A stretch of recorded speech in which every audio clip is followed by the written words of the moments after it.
कांग्रेस विधानसभा चुनावों में हार के बाद अब लोकसभा के लिए तैयारियों में जुट गई है। लेकिन कांग्रेस के प्रदेश में हो रही बैठकों में विधानसभा चुनाव में हुई हार की पीड़ा और खींच साफ दिखाई दे रही है।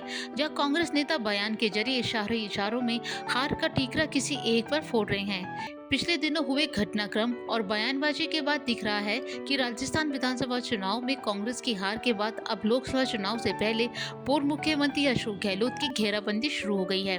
बीते दिनों इशारों में गोविंद सिंह डोटासरा और सुखजिंदर सिंह रंधावा का बयान, वहीं इसके बाद गहलोत के ओएसडी रहे लोकेश शर्मा का ट्वीट और फिर कल सचिन पायलट द्वारा हार के कारणों को बताना है। वहीं ताजा घटनाक्रम बीते मंगलवार को 12 झालावाड़ लोकसभा सीट को लेकर चल रही बैठक में देखने को मिला, जहां कांग्रेस के वरिष्ठ नेता सर्वेश्वर दत्त ने सीधे अशोक गहलोत पर वसुंधरा राजे से मिलीभगत करने के आरोप लगाते हुए जिले में कांग्रेस को कमजोर करने के आरोप लगाए। उन्होंने कहा कि झालावाड़ में कांग्रेस को कमजोर करने का पूरा श्रेय अशोक गहलोत को जाता है, क्योंकि इतने दिन से वो सारे फैसले ले रहे हैं, इसलिए कोई कार्यकर्ता इसका दोषी नहीं है। उन्होंने कहा कि हमें राहुल गांधी और आरएसएस के खिलाफ बोलने वाले चुनने पड़ेंगे और हमें वफादारी का परिचय देना होगा।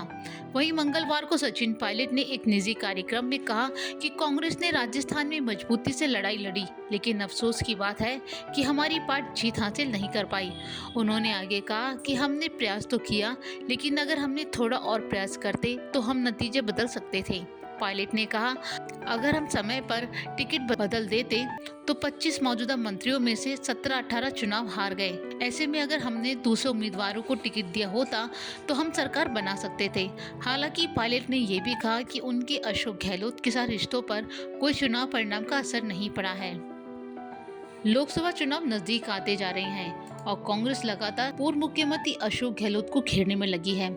अब देखने वाली बात होगी कि कांग्रेस में उठा ये विवाद लोकसभा चुनावों में असर डालता है या नहीं।